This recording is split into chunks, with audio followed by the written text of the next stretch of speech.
Every part of the class can be fun and interesting. Same goes with warm-up. A PE warm-up and dance warm-up cannot be same. You cannot do dance warm-up on counts. You have to be all the time connected with the music. So choose a music which has speed variation, okay, which goes fast, which goes slow, and when the music goes fast and slow, your body moves fast and slow. Sometime, once I went to a classroom, the teacher was using a very nice song, which was the Baby Shark. It was an instrumental version of Baby Shark. The music was so beautiful, going fast, slow, taking children different rhythm, but the music was playing in the side, the students are dancing and there was no connection.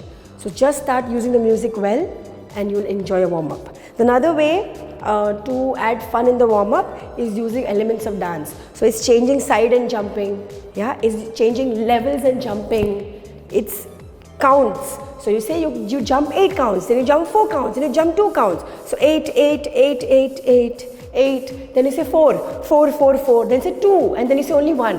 Quick, that will become very quick. So what does warm-up have? All different kind of jumps, which could be jumping jacks, skiing, leap. So this is a leap, this is a leap. All different kind of jumps done in different direction with different levels and different speed to add fun. Done to the music, properly going with the music, and then we add, after we've jumped and the heart rate is little up and they're slightly tired, what we do is soft stretches. So we go to the side, so basically what is the point? We make sure we stretch their back, we stretch the hamstring, we stretch their sides, and a little bit of neck. Yeah, so soft stretches. So what I see is that the warm-up is not fun. Warm-up can be a lot of fun. Use your book and you'll know that there are so many ways to bring variety in your warm-up.